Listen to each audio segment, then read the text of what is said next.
there, I'm Alison from Boomerang Pilates, and today we're going to do a little bit of an ab series.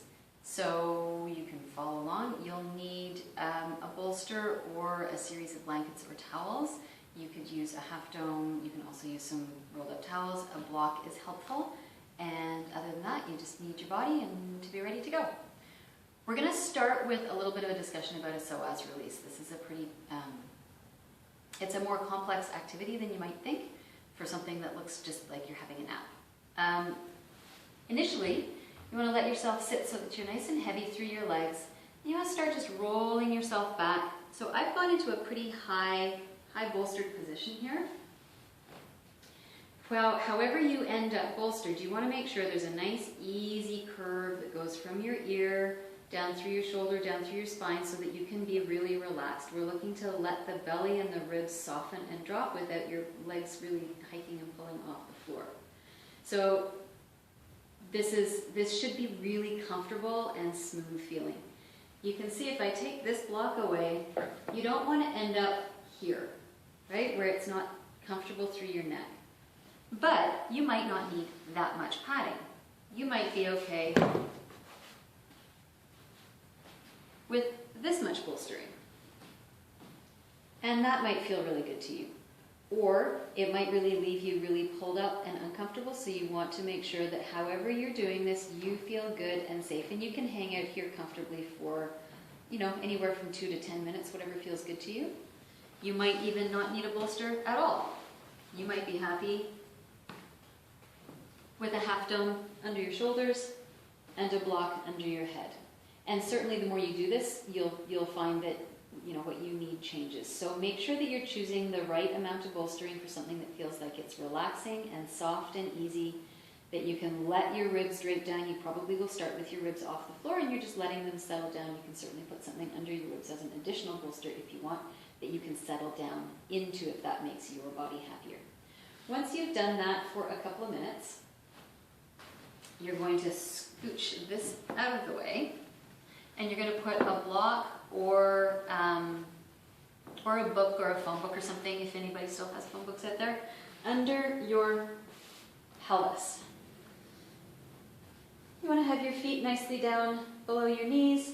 So again, you can see there's some space here. We're letting the spine drape down. We're looking for the ribs to be nicely planted down towards the floor. If you find in this position that your neck is uncomfortable, you could put the half dome back under your head or something smaller, right? You want to make sure that it's the right height for whatever is appropriate for you. Inhale here. On the exhale, snuggle the ribs down and float one knee up towards the ceiling. So you're going to keep your foot hanging down. Inhale to stay. As you exhale, blow out through your mouth. Keep your ribs sliding down towards the floor and tap one toe with control down towards the mat. It should take you as long to get the toe towards the mat as it does for you to complete your exhale. We're trying to use the breath to activate the core, to control the movement of your legs, rather than just like flinging your leg up and down, right? You can see that there's no work involved in that. So inhale here, exhale. If you put your hands on your belly, you should feel that the muscles are sliding low and wide across your body as your leg moves, rather than pushing and pooching up.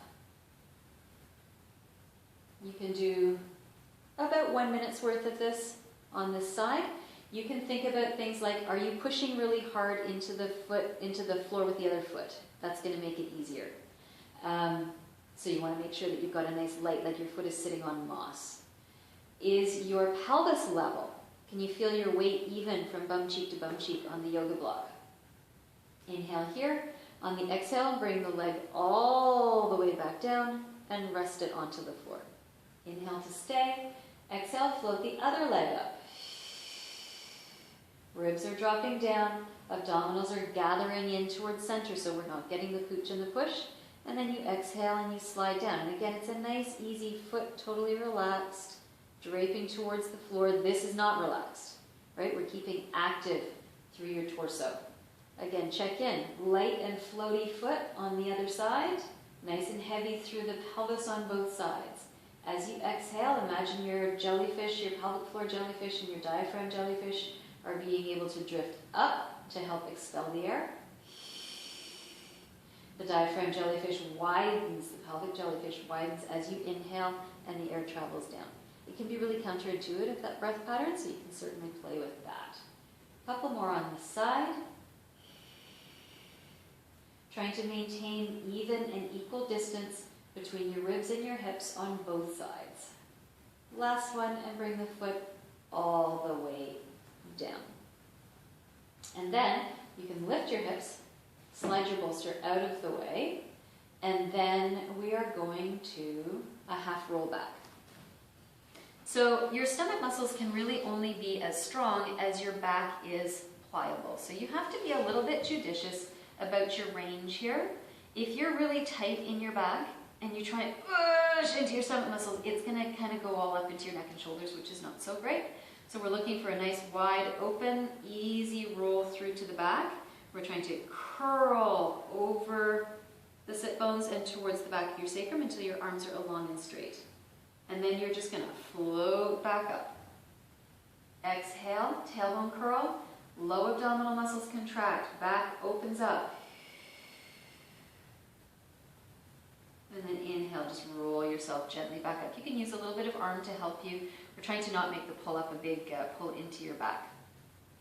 As you roll down, think of curving through your spine.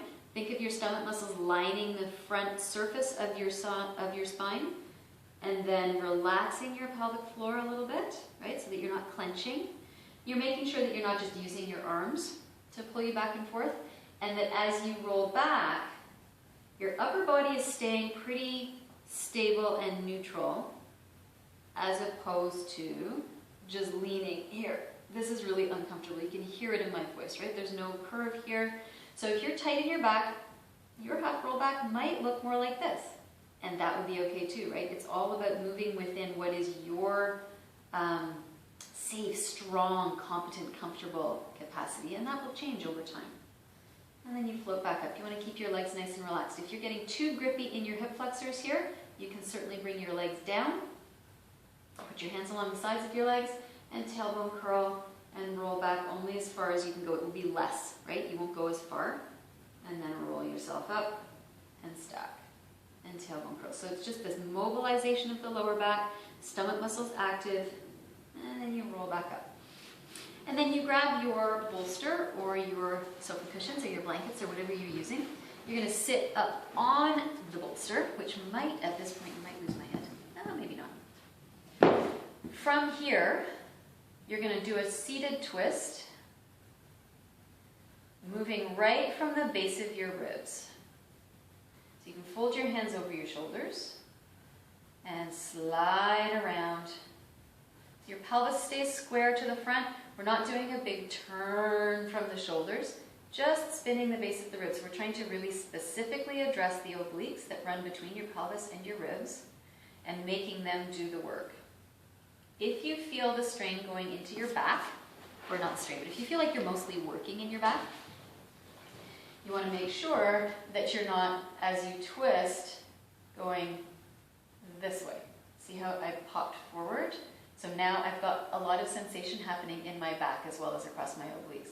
You want to keep your rib cage stacked right on top of your pelvis so that as you twist, your obliques are staying lined up. Your transverse is staying lined up. As you rotate in both directions. And you want to do, about a minute and a half of this. And you come back to center. So having done that, we're then going to go through and we're going to repeat the same series. So you're going to want to gather, but we're going to layer it up. We're going to add a little bit. So you're going to put your butt back up on top of your block or your phone book or your whatever you're using to keep your pelvis lifted. So you have two choices here. Inhale to stay. Exhale, bring one leg up so your knee is pointing to the ceiling. And you can either repeat the same series we did the first time, or you can exhale and bring the second leg up. When the second leg comes up, you should still be able to keep your ribs nicely sliding down towards the floor. You should still be able to keep your abdominal muscles, not the squishy part on top, but the muscles underneath, nicely intact, right? No pooching, no popping. Now we're going to alternate from leg to leg. Keep your arms nice and relaxed and floaty on the floor. Inhale to stay. Exhale, drape the toes of one foot towards the floor. You should still keep your exhale going. Inhale, float back up. So you're trying to make sure that it takes you as long to bring your toes down as it does to complete your exhale. Alternating next side and up. If this does not feel right to you, if it feels like you're twisting too hard or you're pulling into your back, then just go back and do the first version again. Reach down and float back up. And reach down, nice and easy peasy. You want to make sure that there's a little bit of leg muscle happening here, but mostly we're using the weight of your legs to challenge your stomach muscles. Neck and shoulders relaxed. Remember, you might want something behind your head if you have a lot of tension in your neck and shoulders. One more on each side. And float back down, float back up, and then carefully bring each foot back down to the floor. Lift your hips, slide your block out from underneath you, roll over to your side if that's appropriate for you. And we're going to go back into our half roll back. So this time we're going to add an arm movement. You're going to inhale to tailbone curl and exhale to roll back. So we're slowing the roll a little bit, and then you're going to lift your arms. Exhale. One arm goes out to the side. Inhale back to center. Exhale. Other arm goes out to the side. Slide back to center. So you're not moving your torso. And then you're going to stack back up and roll back down. Inhale, lift the arms. Exhale, slide one arm out to the side. Inhale, center. Exhale, slide the other arm out to the side. Come back to center. So you want to make sure as you're moving, you're here, your chest is staying forward, right, as your arm moves. So you don't need to go far, just a little bit. Out to the side, you should feel it gets harder in your core as your arms travel out to the side. Come on back to center, stack yourself up, shake out your legs. And again, just like with the first variation, you could certainly do this with your legs down flat on the floor in front of you if you tend to be really grippy in your hip flexors, and that makes you don't feel your stomach muscles working, you only feel the fronts of your legs and your hip flexors, just let the legs go heavy. And then if you want to step that up, then you move both arms out to the side. And inhale, center, and exhale, slide down. So again, I'm trying not to twist my body, I'm just moving my arms. Right, so I'm here, I'm just moving my arms over, so I'm just increasing the weight to the one side.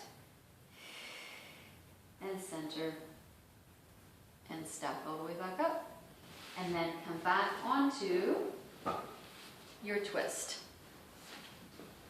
So here we want to have the legs just nicely dropping down out in front of you. Pelvis is sliding towards the front surface of whatever it is that you're sitting on. So cushions, bolsters, you can even do this sitting on the edge of your sofa if you are busy watching TV and you don't want to be on the floor for some odd reason. Everybody likes to be on the floor. And then whichever way, you're going to fold your arms, and then whichever way you fold them the other way. And then we're going to twist. So instead of alternating from side to side, we're now going to go repeatedly in the same direction. Inhale through your nose, gentle exhale through your mouth, remembering that you want to maintain the sensation of twisting in that V, those two V shapes through your obliques. You could let your body roll forward a little bit. It feels a bit slumpy, but if that brings you more sense of your core working instead of your back, that's a perfectly viable option. And then we're going to go the other way. And center. And twist. And center. And twist.